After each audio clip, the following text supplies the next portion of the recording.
An unintended side effect of orcs or orc-like races in fiction was the concept of an evil race. Thinking, self-aware beings with personhood that are inherently evil by nature. Unless you're the creator of the Fatal RPG, the idea of an entire race with the fullness of personhood not being capable of anything good is more than a bit of a contradiction. Being self-aware makes one able to make a huge array of choices from bad to good and everything in between. You know, free will. A creature unable to access the full spectrum of moral choices is not even a mentally stunted animal. It's a machine doomed to only do the same thing over and over again. For something to be evil, there has to be a choice. One has to be capable of doing good in order for bad actions to be evil. A good choice and a bad choice define each other on the spectrum of morality. You can't have one without the other. Unless you're a weird dude that thinks saving an orphan and killing an orphan is ethically the same, like some bizarro horseshoe theory. Being only able to make bad shit happen gives orcs, in this fashion, the same moral position as a tornado, or a forest fire, or malaria-filled mosquito. All cause what one would define as evil shit to happen, but would not be defined as evil itself, because by existing they can only cause bad shit to happen. There is no other outcome from them. Evil in my mind is choosing to do bad over doing something good. I think I hammered this point redundantly, but I felt it necessary. Evil requires the ability of choice. To my understanding, even the OG, Tolkien, did not fully intend this understanding of an evil race. The thing that is most forgotten is that his orcs are the result of an existential evil molesting, twisting elves and men into corrupted forms. Even as parodies of once independent people, their service to the Dark Lord is compelled by force. Where there's a whip, there's a way. Where there's a whip, there's a way. Where there's a whip, we don't want to go to war today. But the Lord of the Lashes says, nay, nay, nay. We're gonna march all day, all day, all day. Where there's a whip, there's a way. They're often referred to as slaves, fighting with whips at their backs. Don't get me wrong, Tolkien's orcs will still raid you, but they would like to do it on their own terms and not at the whims of some master. The archetype of masses of barbarian hordes making war is not inherently racist or wrong to use in a story. Correct me if I'm wrong. Orcs used in this fashion can make for very useful story elements, but for every Lord of the Rings, there's like 100 shitty stories where orcs are lazily put together, or racist analogs. Usually in the form of an ill-conceived tabletop RPG like Fatal, or an edgy anime RPG maker game where every encounter is an opportunity for a snuggle struggle. In other words, incel shit. Orcs do not occupy the same fantasy space as demons. The manner of how they interact with characters and the world around them is closer in the same manner as a savage man than fey creatures, where a demon might possess a tree and corrupt it, and anything that feeds off it, not for survival, just for evil's sake.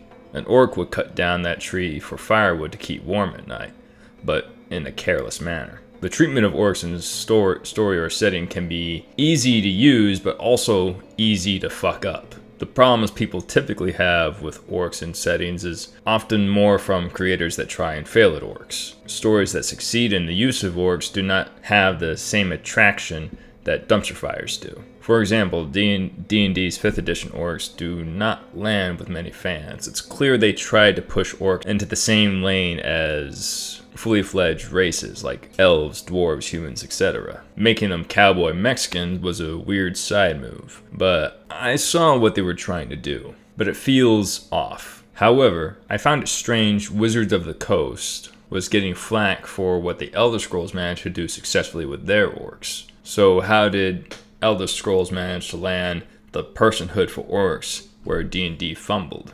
ES avoided diminishing elements one would commonly associate with orcs, such as a reverence for physical power, hardiness, pride in fighting, and a wee bit of savagery. It was like if you redesigned Klingons with no warrior culture, or dwarves that don't dig holes in the mountain. Most elements of any given thing in fantasy are broad enough that there's enough room that you can do a lot with, within the existing concept. So as long as you keep what makes the idea of the thing appealing, the idea of big fighting goblin men is a fun idea. So how do we keep the balance? I will likely fail in my attempt, but I will try anyways. Balancing not having the evil race baggage, keeping what makes orcs a fun idea, and allow for orcs to have the personhood typically given to elves, dwarves, hobbits, etc. I think I managed the latter by having a huge variety of orcs, 9 in total. For most of the orcs that have personhood and the likeness of a man exist in a world that largely spurns them as savages, filtering most into a wild warrior's way of life, keeping that orc element, living in spite of a world that hates them. But why the scorn? Why the ill reputation? Being a young race, in relation to most others, gives them a great disadvantage, with many becoming warrior slaves for empires and factions of conquest. Being war dogs for others, often with whips at their backs, will see them used in all manner of war crimes. Like a child soldier in any part of the world, their future prospects are very fucked. However, orcs alone do not suffer this fate, so it may not be the sole contribution of their ill reputation. This is where orcs, with an X, come in, as orcish folk are often lumped in with. Short story time. Prior to the Age of Chaos. More on that later. Before humans, elves, and dwarves became defined, all man creatures were still only of the primus. In this time, men who would make war on their fellow man in the most violent fashion was under the banner of Orx Malarus, a great general. He was the half-brother of the first recorded king in the world of Boom, King Otinel Malarus. Setting the stage, the Malarus family, under the leadership of Otinel, sought to make a city of a grand scale never done before. This was done by uniting all the surrounding tribes of hunter-gatherers. Most joined the Malarus folk in their efforts, for they knew the secrets of agriculture. As the city developed around the Malarus, other cities of different tribes formed from the founding of new methods of food gathering. Cities of fishing, herding, improved hunting, gathering, crafting, and so on emerged as the Malarus did. This did not please Otinel.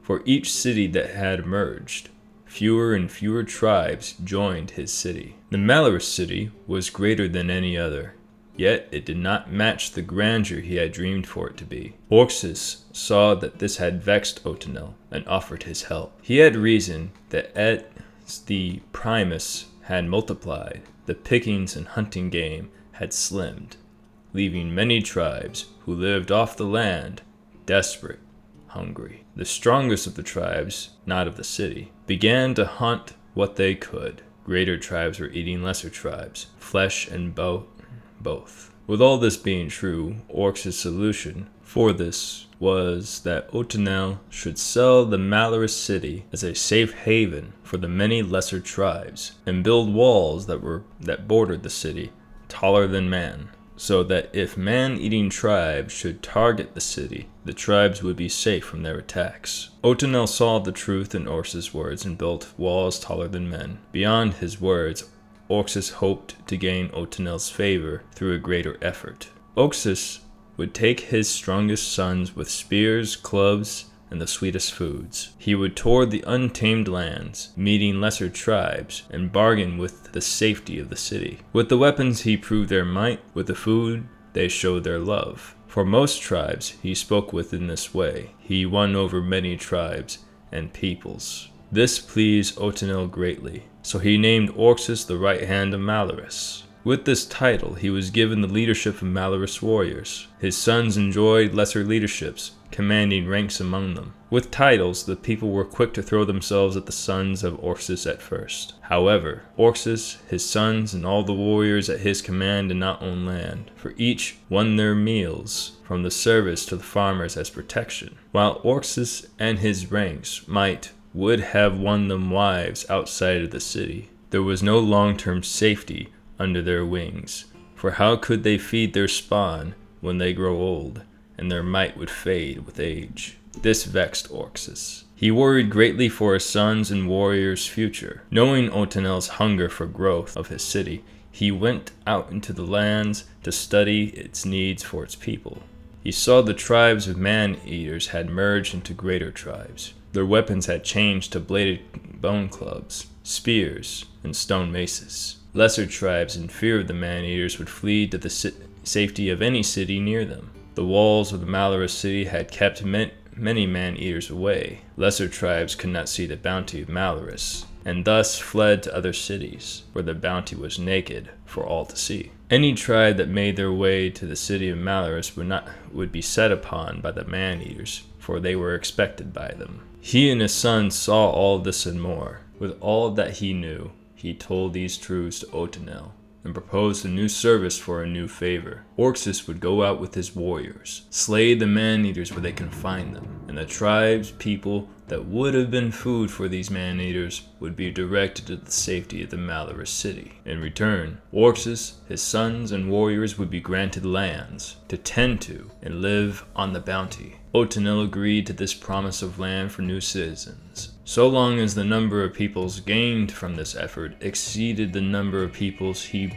brought over from his last effort. Otanel granted Orcs and his warriors weapons of bronze and shields of wood to aid in this. Orcs set out to meet the man-eaters. The battle was hard, as the man-eaters had become accustomed to making violence unto other men. The weapons of bronze and organized numbers had won the day, but not without cost. Half of the man-eaters' numbers was slain, but was traded for a fifth of Orcs' number. Among his lost was one of his youngest sons, taken by the club at the hand of one of the largest of the man-eaters. Tribesmen were saved, and the effort brought Orcs' fame to every city. His heart was heavy, however. Only the promise of land softened his grief. He went to Otanel, hoping he had done enough.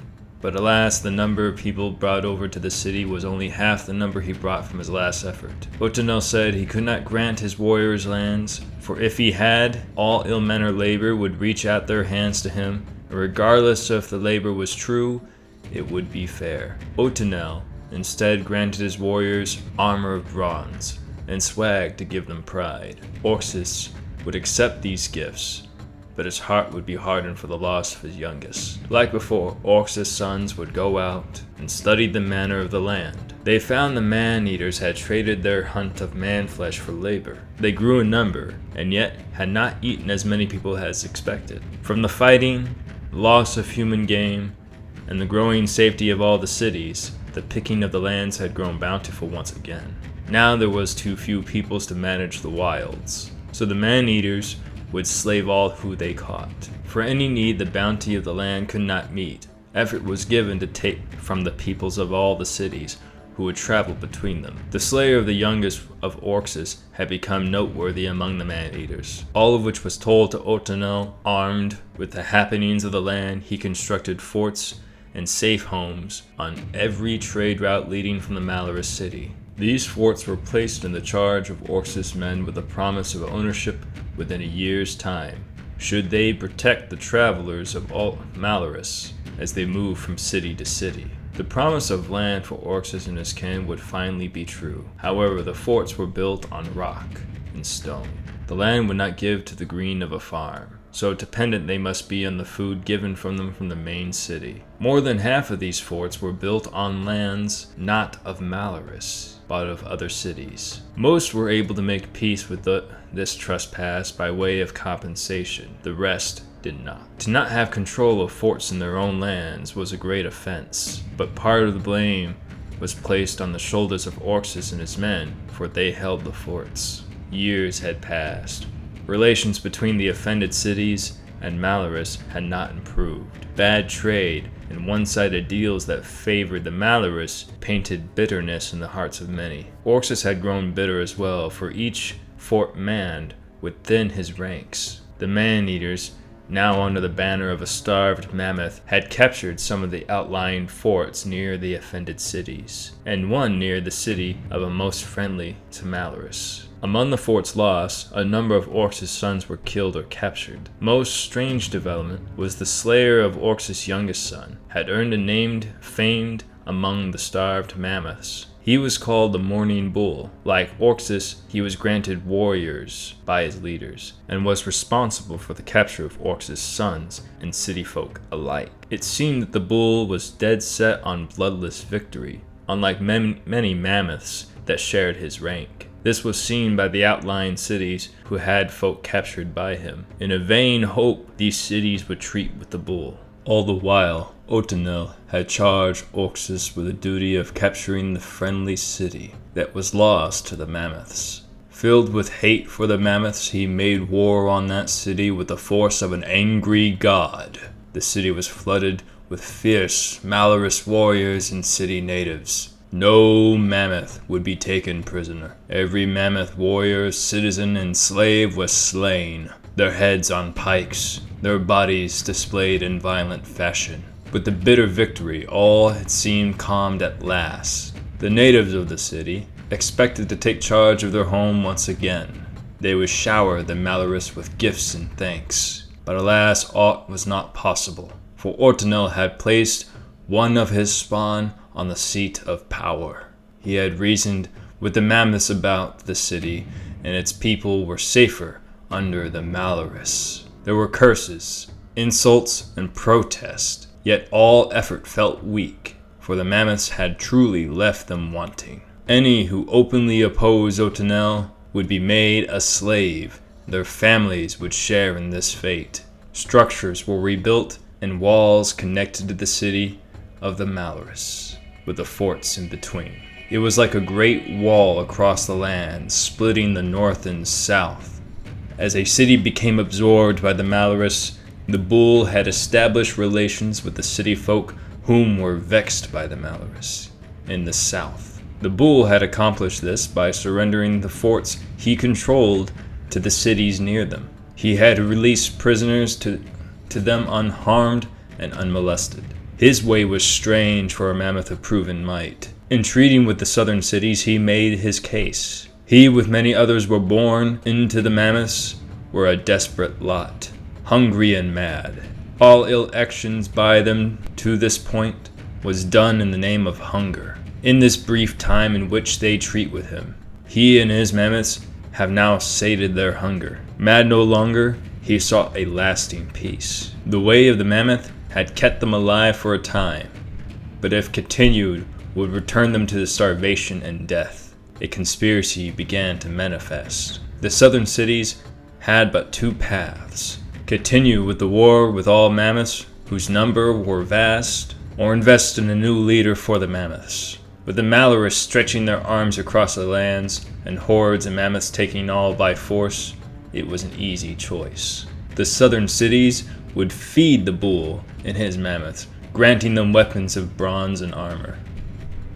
In the following years, the bull pulled the mammoth warlords to his side. If he could not win their hearts, he would take their mammoths by an old right of might. In the north, Orcs had lost all but his firstborn to battles with the mammoths and tribes that Otenel has sought to absorb into his growing ambitions. In turn, the city of the Malarus can now be defined as a nation, though all leadership follows the will of Otenel. Orcs is now one of many warlords under the Malarus. Each engagement with the enemy had hardened his heart.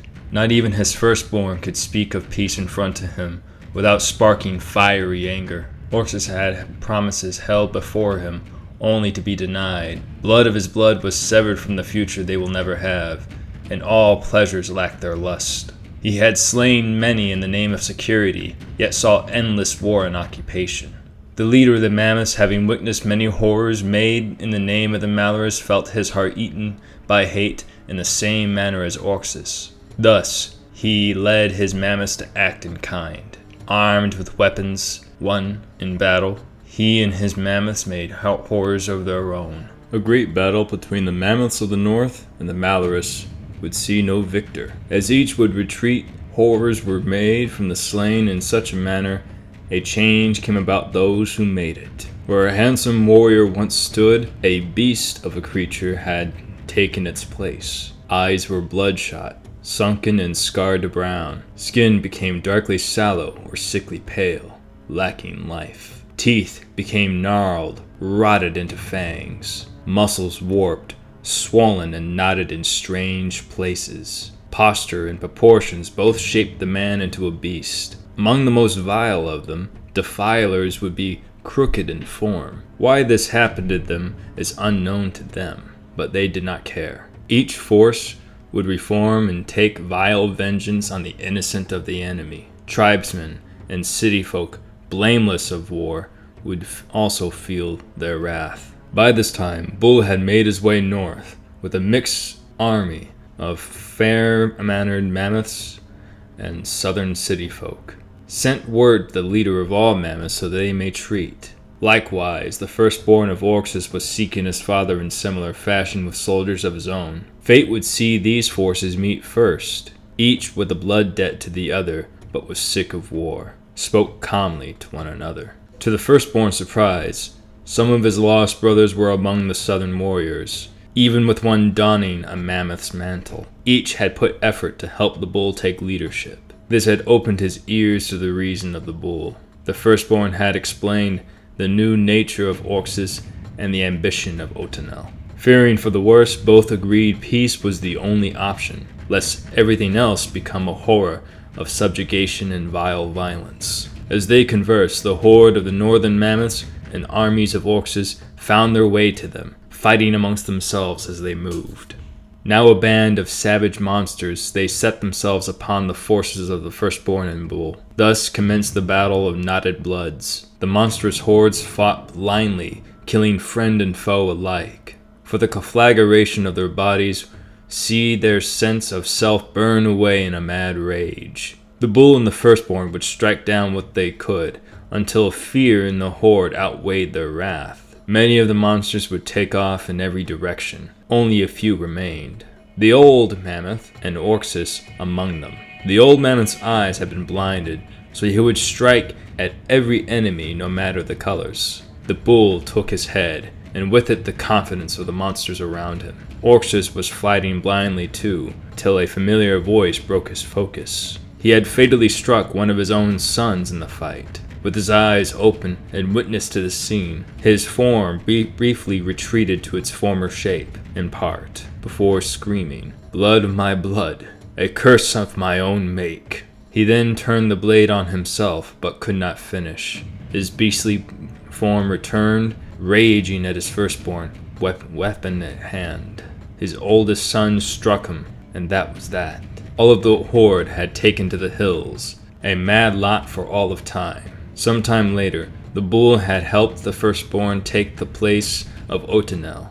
A speedy coup d'etat it was. After that, there was a peace among the peoples. For the remainder of the horde from the Battle of Knotted Bloods was named Orcs, would war day to night where they could, now and for all of time. This is one of Boom's oldest tales, depicting the mounting aggression that gave birth to the Orcs. For the most part, it's counted as nothing more than an origin myth. However, for the learned man, Orcs, O-R-X, and Orcs, O-R-C-S, there is a difference. Due to the surface level similarity in appearance, they are often considered one and the same. With Orcs, there is a visible rot at play, a corruption of the flesh. Orcs still manifest in the world of Boom, usually in the wake of war, but not in places starved of magic. It matters not what kind of humanoid it is. Orcs can manifest from all creatures of personhood, elves, men, dwarves, and so on. Even orcish folk are not immune from it.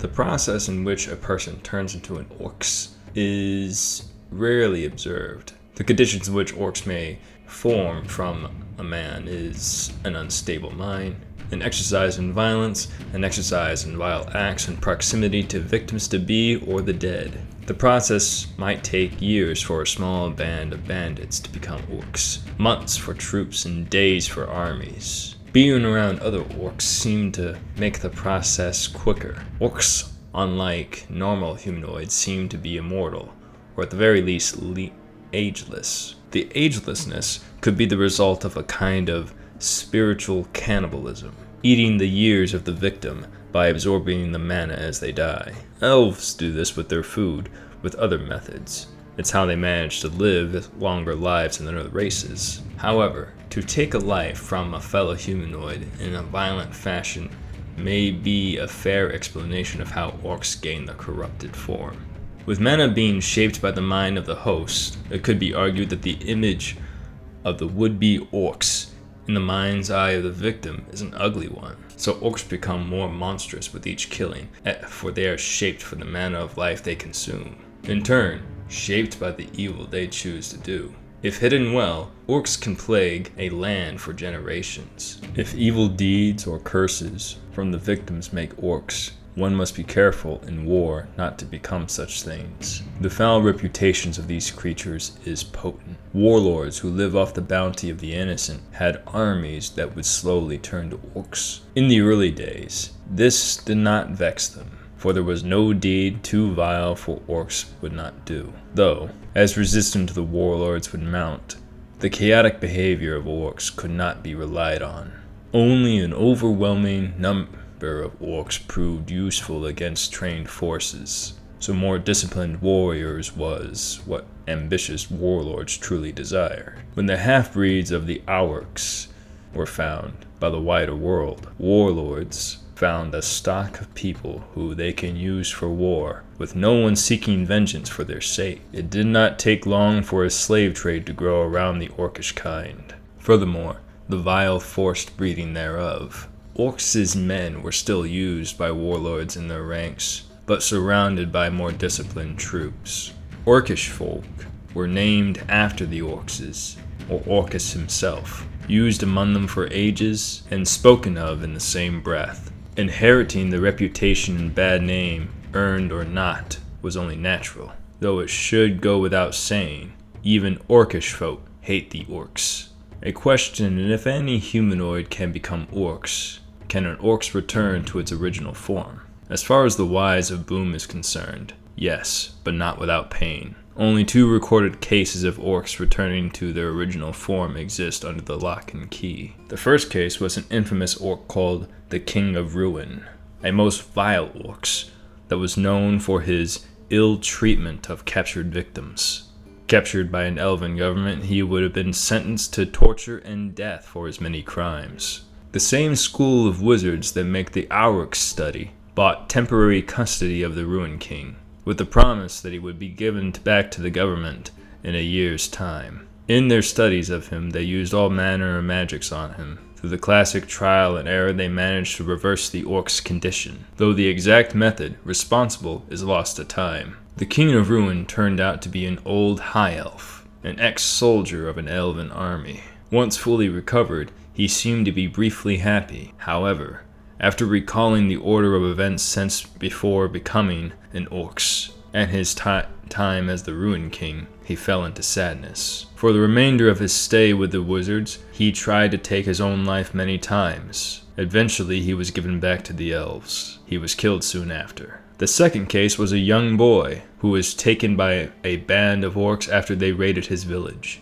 He ran with them for 2 years, becoming Orcs. The Orcs troop were eventually slain, and the young Orcs boy captured. Living relatives were found, thus the boy was given to them. The boy, however, was so violent that the family put up a vote to put the boy to death. The family elder pulled rank, sparing the boy's life. He was chained in a stone room, given food via a bowl on a stick. He would stay chained till he was a teen, but did not seem to visibly age in that time, though he was less violent. At this point, the elder would walk him around on a leash, armed with a club.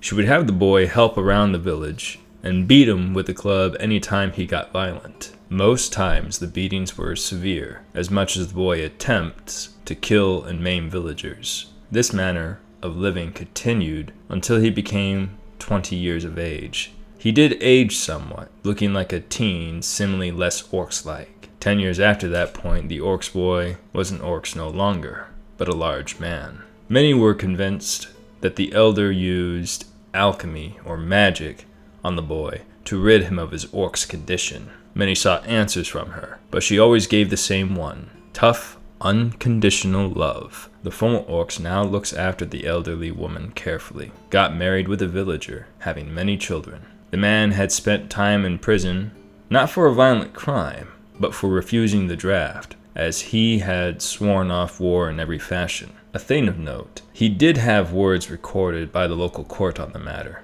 I was an Orcs once, by ill fate as a boy. You lot must think me a fool if you believe I'll let you make an Orcs of me again. He was released when the war agitators of the inner court were found and guilty of conspiracy. He has lived peacefully ever since. It's unclear if the Orc's condition is caused by a curse or a self-inflicted magical change. The only sure thing about Orcs is they will come when war starts brewing. We covered a lot in this video. We looked at some Orcs ladies, explored some lore, and learned about the dreaded 10th Orc, the Orcs with an X.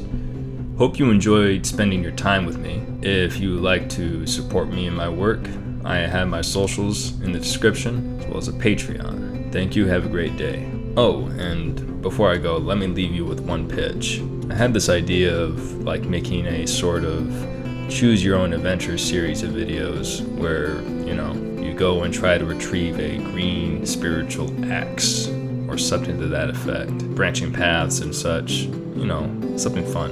If you think it's a cool idea, I'll go ahead and do it. It'll be very simple visuals and the videos will be brief depending on the choices. And I'll briefly describe things as such. Okay, you guys have a beautiful day.